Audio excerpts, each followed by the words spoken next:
नमस्कार दोस्तों, आप सभी का बहुत बहुत स्वागत है आपके अपने इस प्लेटफॉर्म पर। दोस्तों, आज है 18 जून 2021 और हम देखेंगे 18 जून का करंट अफेयर। सारे क्वेश्चंस कवर करेंगे, तो पूरा वीडियो ध्यान से देखें, बने रहें वीडियो के अंत तक हमारे साथ। और ये जो सेशन है करंट अफेयर का, आप सभी के लिए इंपॉर्टेंट है। जी हाँ, आप किसी भी प्रतियोगी परीक्षा की तैयारी कर रहे हैं तो ये जो करंट अफेयर का वीडियो है आपके लिए मोस्ट इंपॉर्टेंट है, तो पूरा वीडियो ध्यान से देखें। और दोस्तों, वीडियो अच्छा लगे तो वीडियो को लाइक जरूर से करें, अपने दोस्तों के साथ शेयर करें। और अगर पहली बार चैनल पर आए हैं और अभी तक चैनल को सब्सक्राइब नहीं किया है तो डेली करंट अफेयर की वीडियो के लिए चैनल को कर दें सब्सक्राइब और कर दें बेल आइकन प्रेस, ताकि जो नया वीडियो है उसका नोटिफिकेशन आपको आसानी से मिल जाए। आइए चलिए स्टार्ट करते हैं। देखते हैं आज का पहला प्रश्न। पहला प्रश्न है दिवस से संबंधित। प्रश्न क्या है? अंतर्राष्ट्रीय पारिवारिक प्रेषण दिवस, international day of family remittance, किस दिन मनाया जाता है? तो ये दिवस जो है वो हम मनाते हैं 16 जून को। ऑप्शन ए आपका राइट आंसर हो जाएगा। तो अंतर्राष्ट्रीय पारिवारिक प्रेषण दिवस 16 जून को मनाया जाता है। अब ये जो दिवस है, ये दिन विदेशों में रहने वाले प्रवासियों के प्रयासों को सम्मानित करने के लिए मनाया जाता है। जो विदेशों में रहने वाले अपने देश के लोग हैं, वो अपने देश के लिए बहुत सारे प्रयास करते हैं, बहुत सारे काम करते हैं, ठीक है। तो उन्हीं को सम्मानित करने के लिए मनाते हैं और अपने देश में अपने परिवार के सदस्यों के जीवन को बेहतर बनाने में मदद करने के लिए मनाया जाता है। और पहला अंतर्राष्ट्रीय पारिवारिक प्रेषण दिवस 2015 में मनाया गया था, ठीक है। तो 2015 से अभी तक हर वर्ष मना रहे हैं। और ये जो दिवस है ये संयुक्त राष्ट्र के द्वारा मनाया जाता है, ठीक है। संयुक्त राष्ट्र यानी कि यूएन, यूनाइटेड नेशन। स्थापना 1945 में हुई थी। हेडक्वार्टर इसका कहाँ पर है? न्यूयॉर्क में। न्यूयॉर्क कहाँ पर है? यूएसए में। यूनाइटेड स्टेट ऑफ अमेरिका में है न्यूयॉर्क शहर, वहाँ पर इसका हेडक्वार्टर हो जाएगा यूएन का, ठीक है। स्थापना याद रखना 24 अक्टूबर 1945 को स्थापना हुई थी, बहुत पूछी जाती है, ठीक है, याद रखिए। और इस प्रश्न का सही उत्तर था ऑप्शन ए 16 जून। आइए बढ़ते आगे, अगला प्रश्न देखते हैं। अगला प्रश्न है, महाराष्ट्र सरकार ने कोविड-19 के कारण अनाथ हुए बच्चों के लिए कितने लाख रुपए की सहायता देने की घोषणा की है? तो ये की है 5 लाख रुपए की सहायता की घोषणा। किसके द्वारा? महाराष्ट्र सरकार के द्वारा। तो महाराष्ट्र की जो गवर्नमेंट है वो कोविड-19 के कारण अनाथ हुए बच्चों को 5 लाख रुपए का फिक्स्ड डिपॉजिट करवाएगी, यानी कि एफडी, सावधि जमा करवाएगी 5 लाख रुपए का, ठीक है। अभी प्रोसेस क्या है आइए समझ लेते हैं।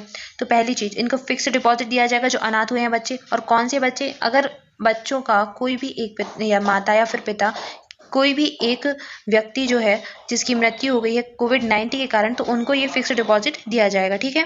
किसी भी एक की अगर मृत्यु हुई और दोनों की हुई है तो भी दिया जाएगा, ठीक है। तो ये फिक्स्ड डिपॉजिट के रूप में दिए जाएंगे ये पैसे। और जब बच्चे बालिग हो जाएंगे या फिर कहें कि 25 वर्ष आयु पूरी कर लेंगे तो इन बच्चों को ये राशि उपलब्ध कराई जाएगी। अब ये तो 25 वर्ष के बाद मिलेगी, उसके पहले क्या होगा? तो उसके पहले महाराष्ट्र सरकार हर महीने, ठीक है, हर महीने बच्चों को 1125 रुपये मासिक भत्ते के रूप में देगी। या फिर ये मासिक भत्ता बच्चों की जो भी पालक होंगे उनको दिया जाएगा। तो उन बच्चों को हर महीने 1125 रुपये मासिक भत्ता दिया जाएगा, ताकि वो अपना खर्चा चला सके, ठीक है। उनके खाने पीने और पढ़ाई की व्यवस्था भी सरकार के द्वारा की जाएगी, याद रखिए, ठीक है। तो ये 5 लाख का जो है फिक्स डिपॉजिट करेगी कौन? महाराष्ट्र की सरकार। और ये घोषणा की है महाराष्ट्र की महिला और बाल विकास मंत्री ने। अब यहाँ की महिला और बाल विकास मंत्री है कौन? यशोमती ठाकुर। कौन? यशोमती ठाकुर यहाँ की महिला और बाल विकास मंत्री हैं महाराष्ट्र की। वही यशोमती, हाँ, यशोमती मैया से पूछे नंदलाल कहाँ है हमारे पैसे, तो याद कर लीजिए यशोमती और नंदलाल मतलब बच्चे। तो बच्चों के लिए घोषणा की गई है 5 लाख रुपए की। अब आपसे पूछ ले अगर 10 लाख का फिक्स डिपॉजिट पूछ ले तो कहाँ चले जाना? आंध्र प्रदेश। आंध्र प्रदेश की सरकार ने 10 लाख के फिक्स डिपॉजिट की घोषणा की है ऐसे ही बच्चों के लिए जो कोविड-19 में अपने माता पिता को खो चुके हैं, ठीक है। तो उन बच्चों, लेकिन वहां पर डिफरेंस क्या है? उन बच्चों को 10 लाख की फिक्स डिपॉजिट पर जो ब्याज आएगा, हर महीने का जो ब्याज आएगा, वो ब्याज की राशि उन बच्चों को दी जाएगी। और 25 वर्ष आयु पूरी करने के बाद ये 10 लाख का फिक्स डिपॉजिट उनको दिया जाएगा, ठीक है। क्लियर है? आई होप आपको सारे पॉइंट क्लियर हो गए होंगे, ठीक है ना। आइए बढ़ते आगे, अगला प्रश्न देखेंगे। इस प्रश्न का सही उत्तर था ऑप्शन डी। नेक्स्ट है आपके लिए, भारतीय मूल के किस अमेरिकी नागरिक को माइक्रोसॉफ्ट कंपनी ने अपना नया चेयरमैन नियुक्त किया है? तो ये नियुक्त किए गए हैं सत्य नडेला। सत्य नडेला भारतीय मूल के मतलब नागरिक हैं, भारतीय मूल के अमेरिकी नागरिक हैं। और माइक्रोसॉफ्ट कंपनी के अभी तक ये कौन थे? सीईओ थे। और सीईओ के बाद अब इनको चेयरमैन नियुक्त कर दिया गया है, ठीक है। अब ये भारतीय मूल के हैं, तो ये भारत के जो है हैदराबाद शहर से बिलोंग करते हैं। इनका जन्म हैदराबाद में हुआ था 1967 में, 1967 में हैदराबाद में इनका जन्म हुआ था, ठीक है। तो सॉफ्टवेयर कंपनी, जो सॉफ्टवेयर बनाने वाली दुनिया की सबसे बड़ी कंपनी है माइक्रोसॉफ्ट, तो उसके चेयरमैन नियुक्त हुए हैं सत्य नडेला, ठीक है, याद रखिए। आइए बढ़ते हैं आगे, अगला प्रश्न देखते हैं। इस प्रश्न का सही उत्तर था ऑप्शन सी। नेक्स्ट है आपके लिए, अगला प्रश्न है, अमेरिका के राष्ट्रपति जो बाइडेन ने कनेक्टिकट की संघीय न्यायाधीश के पद होते हैं उसके लिए निम्न में से किस भारतीय अमेरिकी अधिवक्ता को नामित किया है? तो अमेरिका के राष्ट्रपति जो बाइडेन ने नियुक्त किया है सरला विद्या नगाला को। तो सरला विद्या नगाला यानी कि ऑप्शन बी आपका राइट आंसर हो जाएगा। तो सरला विद्या नगाला को नियुक्त किया गया है जो बाइडेन के द्वारा संघीय न्यायाधीश के पद पर। ठीक है, ऑप्शन बी राइट आंसर है। आइए बढ़ते हैं आगे, अगला प्रश्न देखते हैं। जो बाइडेन अमेरिका के राष्ट्रपति हैं, याद रखिए इनका नाम। नेक्स्ट है, दुनिया का पहला लकड़ी से बना उपग्रह कौन सा देश लॉन्च करेगा? तो ये दुनिया का पहला ऐसा उपग्रह है जो कि लकड़ी से बनेगा और ये लॉन्च करने वाला है न्यूजीलैंड। न्यूजीलैंड, ऑप्शन डी आपका राइट आंसर हो जाएगा। तो न्यूजीलैंड के द्वारा ये लॉन्च किया जाएगा 2021 के अंत तक, यानी कि इसी वर्ष के अंत तक ये उपग्रह लॉन्च किया जाएगा। ठीक है, तो ये जो उपग्रह है न्यूजीलैंड यानी कि न्यूजीलैंड की जो अंतरिक्ष एजेंसी है, कौन सी? यूरोपीय अंतरिक्ष एजेंसी ESA। तो ESA के द्वारा लॉन्च किया जाएगा वर्ष 2021 के अंत तक। इस उपग्रह का नाम क्या है? इस उपग्रह का नाम है वीसा बुडसैट। क्या? बुडसैट, ये उपग्रह का नाम हो जाएगा। तो और ये पूरी तरीके से लकड़ी से बना है और इसका जो सांचा है, इसका जो स्ट्रक्चर, इसके ऊपर एल्यूमिनियम ऑक्साइड की पतली लेयर चलाई गई है। ठीक है, पतली लेयर चढ़ाई गई है ताकि इस उपग्रह को क्षरण से बचाया जा सके। जब ये ऊपर जाएगा, अंतरिक्ष में जाएगा, तो वहाँ पर बहुत सारी जो है परमाणु ऑक्सीजन होंगे और क्षरणकारी प्रभाव होंगे। ठीक है, तो उन सारी चीज़ों से इसकी लकड़ी को बचाने के लिए एल्यूमिनियम ऑक्साइड की इस पर लेयर चढ़ाई गई है जो कि इसको सुरक्षा प्रदान करेगी। ठीक है, तो ये अपनी तरीके का एक पहला उपग्रह और दुनिया का पहला ऐसा उपग्रह है जो कि लकड़ी से बना है। ठीक है, तो अंतरिक्ष में इसको लॉन्च किया जाने वाला है वर्ष 2021 के अंत तक। नाम इंटरेस्टिंग है और इम्पॉर्टेंट भी है, याद रखिए वीसा। और यूरोपीय अंतरिक्ष एजेंसी यानी कि ESA इसको लॉन्च करने वाली है। ठीक है, ऑप्शन डी इसका राइट आंसर था। आई होप आपको सारे पॉइंट क्लियर होंगे। आगे बढ़े, देखते हैं अगला प्रश्न। अगला प्रश्न है, हाल ही में किस राज्य सरकार ने ट्रांसजेंडर को पुलिस में भर्ती की अनुमति दे दी है? तो ये अनुमति दी गई है उड़ीसा राज्य के द्वारा। उड़ीसा में अब ट्रांसजेंडर पुलिस में भर्ती हो सकेंगे। ठीक है, उड़ीसा की राजधानी है भुवनेश्वर और याद रखिए भुवनेश्वर एकमात्र ऐसा शहर है भारत का या फिर सिटी है जिसको ISO सर्टिफिकेट प्राप्त है। ठीक है, ISO सर्टिफिकेट प्राप्त भारत का पहला शहर है भुवनेश्वर और उड़ीसा में ही है। कलिंगा स्टेडियम बहुत फेमस है और उड़ीसा में ही विश्व का सबसे बड़ा हॉकी का स्टेडियम बनने जा रहा है। ठीक है, अगर आपसे पूछ ले चिल्का झील, तो ये भी उड़ीसा में ही है। इसके अलावा व्हीलर द्वीप जो है वो भी उड़ीसा में ही है और इसका नाम परिवर्तित करके रखा गया था APJ अब्दुल कलाम द्वीप। ठीक है, तो ये कहाँ पर है? उड़ीसा राज्य में ही स्थित है। तो ये सारी जानकारी उड़ीसा से याद रखिए, इंपॉर्टेंट है, सारे फैक्ट पूछे जाते हैं। ठीक है, इस प्रश्न का सही उत्तर था ऑप्शन सी, उड़ीसा। आइए बढ़ते हैं आगे, अगला प्रश्न देखते हैं। नेक्स्ट है, हाल ही में किस देश में महात्मा गांधी पुस्तकालय का उद्घाटन किया गया? तो ये जो पुस्तकालय है ये बना है केन्या देश में। महात्मा गांधी पुस्तकालय कहाँ पर? Kenya, option A right answer हो जाएगा। नेक्स्ट है, UN महासभा ने सुरक्षा परिषद के कितने नए देशों को अस्थायी तौर पर सदस्य के लिए चुना है? इस प्रश्न का सही उत्तर तो हो जाएगा ऑप्शन बी, 5 देश। 5 देश अभी अस्थायी तौर पर चुने गए हैं UN के लिए। UN की जो सुरक्षा परिषद है, अच्छा पहली चीज़ UN की स्थापना कब हुई थी? बताया था अभी 24 अक्टूबर 1945 में।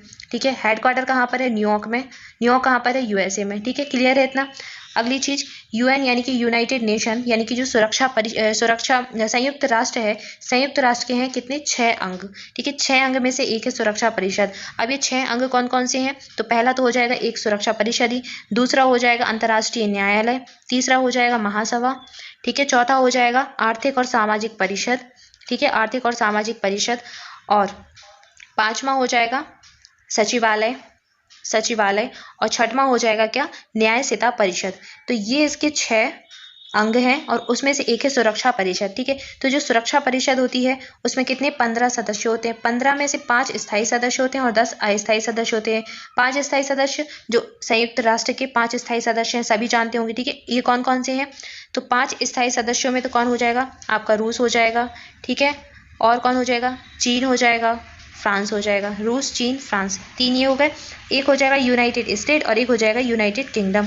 ठीक है, तो ये 5 स्थायी सदस्य हैं जो कि सुरक्षा परिषद के स्थायी सदस्य हैं और 10 अस्थायी सदस्य हैं। अब जो 5 स्थायी सदस्य हैं तो हमेशा के लिए रहते हैं और जो 10 अस्थायी सदस्य हैं ये हर 2 वर्ष बाद बदलते हैं। ठीक है, तो हर 2 वर्ष बाद बदलते हैं। अब 2021-22 के लिए कौन से 10 अस्थायी सदस्य हैं? तो 5 तो पहले नियुक्त कर लिए गए थे। ठीक है, तो 5 की नियुक्ति पहले हो गई थी। कौन कौन से थे वो पहले?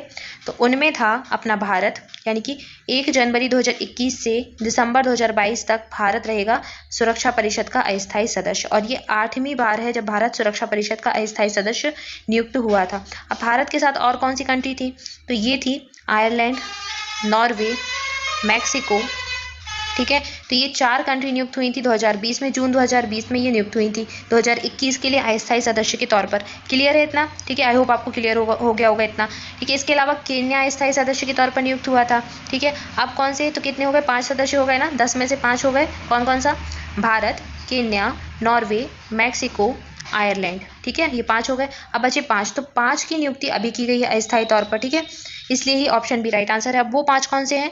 तो ये हैं Estonia, Niger, Saint Vincent, Tunisia और वियतनाम। तो ये 5 सदस्य अभी नियुक्त किए गए हैं, इसलिए ऑप्शन बी राइट आंसर हो जाएगा।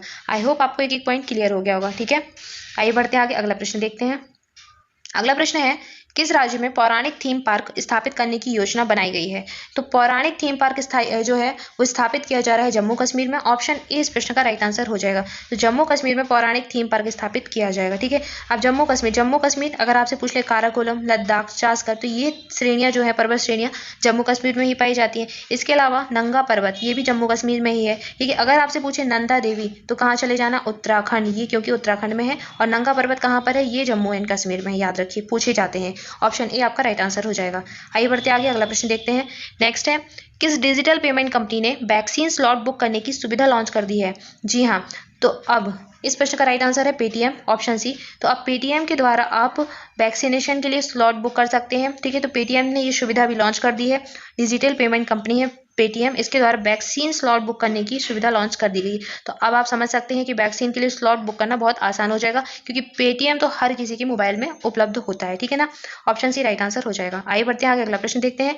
आज के लिए आपका प्रश्न है, किस देश ने कोविड-19 की दूसरी लहर के बाद मेडिकल ऑक्सीजन की मांग से निपटने के लिए प्रोजेक्ट 02 फॉर इंडिया लॉन्च किया है? तो इस प्रश्न का सही उत्तर आप सभी को करना है दोस्तों। आप सभी आंसर जरूर करें, सारे स्टूडेंट, एक स्टूडेंट आंसर जरूर से करें, क्योंकि आप जो भी प्रश्न लिखते हैं, जिसका आंसर लिखते हैं, वो बहुत अच्छे से आपको याद हो जाता है। और ये प्रश्न आपका कभी परीक्षा में गलत नहीं होगा अगर पूछा जाएगा तो। ठीक है, so thank you for watching this video. आप सभी घर पर रहें, सुरक्षित रहें और पढ़ाई करते रहें। आप सभी का बहुत बहुत धन्यवाद वीडियो के अंत तक बने रहने के लिए। और दोस्तों, अगर वीडियो अच्छा लगा हो तो वीडियो को लाइक करें, अपने दोस्तों के साथ शेयर करें, और अगर अभी तक चैनल को सब्सक्राइब नहीं किया है तो जल्दी से कर दें चैनल को सब्सक्राइब, साथ ही कर दें बेल आइकन प्रेस, ताकि जो नया वीडियो है उसका नोटिफिकेशन आपको आसानी से मिल जाए। ठीक है, आज के लिए इतना ही, मिलते हैं नेक्स्ट वीडियो में। Thank you so much.